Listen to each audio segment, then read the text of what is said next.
오늘 우리에게 주시는 하나님의 말씀은 요한복음 21장 15절에서 18절 말씀입니다.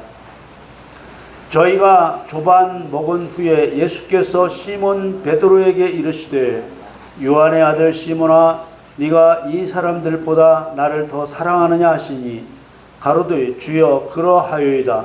내가 주를 사랑하는 줄 주께서 아시나이다. 가라사대 내 어린 양을 먹이라 하시고 또 두 번째 가라사대 요한의 아들 시몬아 네가 나를 사랑하느냐 하시니 가로되 주여 그러하여이다. 내가 주를 사랑하는 줄 주께서 아시나이다.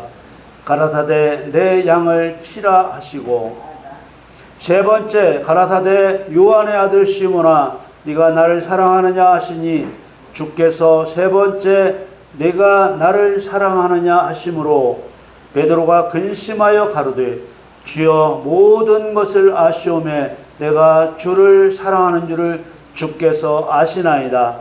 예수께서 가라사대 내 양을 먹이라. 내가 진실로 진실로 내게 이르노니 젊어서는 내가 스스로 띠띠고 원하는 곳으로 다녔거니와 늙어서는 내 팔을 벌리리니 남이 내게 띠띠우고 원치 아니하는 곳으로 데려가리라. 아멘. 2025년 8월 10일 주일예배에 저와 여러분에게 주시는 하나님의 말씀은 요한복음 21장 15절에서 18절 말씀으로 예수님의 길, 사도의 길, 생명길, 천국길 이러한 주제로 말씀을 증거하겠습니다. 사랑하는 성도 여러분, 죄인이 예수를 믿고 구원을 받으면 어떤 길을 가야 천국까지 갈 수 있을까요? 우리가 성경을 읽다 보면 심령이 가난한 자는 복이 있나니 천국이 저희 것이며 라는 말씀에서부터 나더러 주여 주여 하는 자마다 천국에 다 들어갈 것이 아니요 다만 하늘에 계신 내 아버지의 뜻대로 행하는 자야 들어가리라 하신 말씀, 또 하나님의 나라를 위하여 집이나 아내나 형제나 부모나 자녀를 버린 자는 금세에도 복을 받고 영생을 얻는다는 말씀 등 다양한 말씀을 봅니다. 이 이외에도 어떤 사람이 천국에 들어가는지 다양한 말씀들이 있습니다. 그런데 더 혼란스러운 것은 교단마다 해석이 다르기도 하고 설교하는 목사님마다 해석이 달라서 누구는 이렇게 해야 천국에 갈 수 있다고 하고 누구는 저렇게 해야 천국에 갈 수 있다고 합니다. 그러다 보니 교회마다 천차만별이 되고 마치 뭐로 가도 서울만 가면 된다는 식의 잘못된 생각을 가지게 되고 자기 교회 안에 갇혀 올바른 것을 보지 못하는 지경까지 이르게 되었습니다. 그러나 진리는 하나라는 것을 믿으시기를 바랍니다. 하나님께서는 성경 말씀을 사람에 따라 다르게 해석하지 못하게 조처를 해 놓으셨습니다. 어떤 조처를 하셨는지 보겠습니다. 먼저 구약 성경으로 그리스도께서 이루실 일을 예표하셨습니다. 이러한 사실을 예수님이 친히 말씀하셨고 누가복음과 요한복음에 기록되었습니다. 누가복음 24장 27절에 이에 모세와 및 모든 선지자의 글로 시작하여 모든 성경에 쓴 바 자기에 관한 것을 자세히 설명하시니라. 또 요한복음 5장 39절에 너희가 성경에서 영생을 얻는 줄 생각하고 성경을 상고하거니와 이 성경이 곧 내게 대하여 증거하는 것이로다. 아멘. 아멘. 여러분, 이런 말씀의 의미가 무엇입니까? 누가복음 24장 44절에 보면 모세의 율법과 선자의 글과 시편에 나를 가리켜 기록된 모든 것이 이루어져야 하리라 하신 말씀이 구약 성경의 모든 내용이 예수님을 가리켜 기록된 것이고 모든 것이 이루어져야 할 말씀이라고 하셨습니다. 이룰 시기는 예수님을 가리켜 기록된 것이라고 했으니 당연히 교회 시대에 이루어져야 할 것들입니다. 그러니까 구약 성경은 모형이자 예표이고 신약 성경은 모형과 똑같은 실상이며 예표대로 이루는 실제입니다. 이것을 예언과 성취라고 합니다. 이사야 34장 16절 말씀에 너희는 여호와의 책을 자세히 읽어보라. 이것들이 하나도 빠진 것이 없고 하나도 그 짝이 없는 것이 없으리니 이는 여호와의 입이 이를 명하셨고 그의 신이 이것들을 모으셨습니다. 그러므로 신약 성경으로 구약 성경에 담긴 하나님의 의도를 알게 되고 구약 성경으로 예수님이 행하신 일에 담긴 하나님의 뜻의 깊이와 무게를 알게 되는 것입니다. 우리가 너무나 잘 알고 있는 이사야 9장에 예수님에 대한 예언을 보면 예수님께서 행하실 사탄 심판이 얼마나 무섭게 이루어질지 깊이를 알 수 있습니다. 소개해드리면 이사야 9장 4절 5절 말씀에 이는 그들의 무겁게 맨 멍에와 그 어깨의 채찍과 그 압제자의 막대기를 꺾으시되 미디안의 날과 같이 하셨음이니이다. 어지러이 싸우는 군인의 갑옷과 피 묻은 복장이 불에 섭같이 살라지리니 이렇게 말씀하시고 이 일을 이루실 예수님이 어떤 모습으로 오실지 6절에 이는 한 아기가 우리에게 낳고 한 아들을 우리에게 주신 바 되었는데 이렇게 이어집니다. 교회 시대에 그 권세가 꺾여야 할 자가 누구겠습니까? 우리 어깨에 무겁게 멍에를 쥐고 채찍을 휘두르는 사탄입니다. 이처럼 하나님께서는 누구도 변명 못하게 구약 성경과 신약 성경이 예언과 성취로 짝을 지어 놓아 성경 말씀을 사람에 따라 다르게 해석하지 못하게 조처를 해 놓으신 것입니다. 하나님께서 하신 조처는 이뿐만이 아닙니다.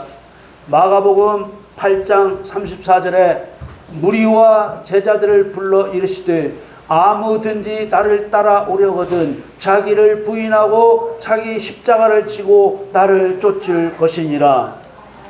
성경대로 하려면 말씀대로 예수님만 따라하면 되는 것입니다. 그럼 어떻게 하는 것이 자기를 부인하고 십자가를 지고 예수님을 쫓아가는 것이겠습니까? 그것은 예수님이 이 땅에 계실 때 행하신 일과 예수님이 부활 승천하신 후 제자들이 한 일을 그대로 따라 행하는 것입니다. 성도가 어떻게 성경대로 행하는 것인지 생생하게 기록으로 보여주신 것입니다. 하나님께서는 하나님 말씀에 사람의 뜻을 보태거나 빼지 말라고 하셨습니다. 신명기 4장 2절에 내가 너희에게 명하는 말을 너희는 가감하지 말고 내가 너희에게 명하는 너희 하나님 여호와의 명령을 지키라. 하나님 목적이 정해져 있고 하나님이 이루시려는 일이 영의 일이므로 사람의 뜻을 가감해서는 안 됩니다. 그래서 예수님께서도 신명기 말씀을 따라서 천지가 없어지기 전에는 율법의 1.1획이라도 반드시 없어지지 아니하고 다 이루시겠다고 하셨고 갈라디아서 3장 15절에도 정해진 언약을 정한 후에는 아무나 폐하거나 더하거나 하지 못한다고 했습니다. 이런 말씀들이 구약 성경에서부터 신약 성경에 이르기까지 반복해서 기록된 이유는 하나님 목적이 하나님이 정하신 방법대로 이루시겠다는 뜻을 밝힌 것입니다. 사람의 목적이 아니라 하나님의 목적, 사람의 방법이 아니라 하나님이 정하신 방법입니다. 그렇다면 지금까지 살펴본 내용을 보면 어떤 사람이 천국에 들어갈 수 있겠습니까? 말씀에 나오는 하나님 명령대로 행하는 자가 천국에 들어가리라는 것을 알 수 있습니다. 마태복음 7장 21절에 나더러 주여 주여 하는 자마다 천국에 다 들어갈 것이 아니요 다만 하늘에 계신 내 아버지의 뜻대로 행하는 자라야 들어가리라. 그렇다면 어떻게 행하는 것이 아버지의 뜻대로 행하는 것이겠습니까? 아버지께서 이루려고 하시는 일은 영의 일이니 육신을 가진 사람이 어떻게 그것을 알겠습니까? 그래서 예수님이 육신을 입고 이 땅에 오셔서 제자를 세우시고 날마다 데리고 다니시며 본을 보여 가르치신 것이지요. 그리고 부활 승천하신 후에는 성령의 인도를 따라 어떻게 행해야 하는지 제자들의 행적을 일일이 써 놓으셨습니다. 우리는 여기서 한 가지 분명히 따져 보아야 할 것이 있습니다. 사도행전에 나오는 예수님의 제자들이 천국에 들어갔겠습니까? 율법을 지킨다는 명분으로 제자들을 핍박한 유대인들이 천국에 들어갔겠습니까? 하나님을 위한다는 명분은 같은데 누가 천국에 들어갈 사람인가요? 당연히 예수님께 보고 배운 대로 행하는 제자들이 천국에 들어간 사람들입니다. 이 제자들이 하나님의 뜻대로 하나님을 사랑한 자요, 하나님을 경외한 자요, 하나님께 순종한 자입니다. 사도행전에 나온 제자들의 행함이 그리스도인이 행할 정답이기 때문에 성경에 기록해 둔 것입니다. 이 제자들의 삶이 하늘에 계신 아버지의 뜻이기 때문에 교회시대의 성도들이 보고 따라하도록 성경에 기록해 둔 것입니다. 이 제자들이 한 일이 그리스도의 증인이 이래야 할 표준이기 때문에 성경에 기록해 둔 것입니다. 사도행전에 나오는 베드로의 말과 행동은 목숨을 건 말과 행동입니다. 베드로의 말과 행동은 네 마음을 다하고 목숨을 다하고 뜻을 다하여 주 너희 하나님을 사랑하라는 예수님의 말씀을 이룬 것입니다. 마태복음 22장 40절에 이 두 계명이 온 율법과 선지자의 강령이니라. 사람이 하나님을 사랑하는 방법은 하나님의 계명을 가지고 지키는 것입니다.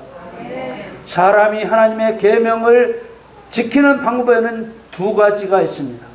하나는 하나님의 계명을 일일이 지키는 방법이고, 하나는 계명을 지킨 것으로 인정받는 방법입니다. 사람의 능력으로 하나님 계명을 일일이 지키는 것은 이룰 수 없는 방법이고 사람의 의를 드러내는 행동입니다. 마태복음 19장에 보면 모든 계명을 다 지켰다고 말하는 부자 청년에게 온전해지려면 네 소유를 팔아 가난한 자에게 주고 예수님을 따르라고 하셨습니다. 그러나 부자 청년은 돈이 아까워 근심하며 갔습니다. 율법에 나온 계명을 다 지켰더라도 마음이 바뀌지 않으면 아무 계명도 안 지킨 것입니다. 그러나 사도행전에 나오는 베드로 사도처럼 행하면 모든 계명을 지킨 것이 됩니다.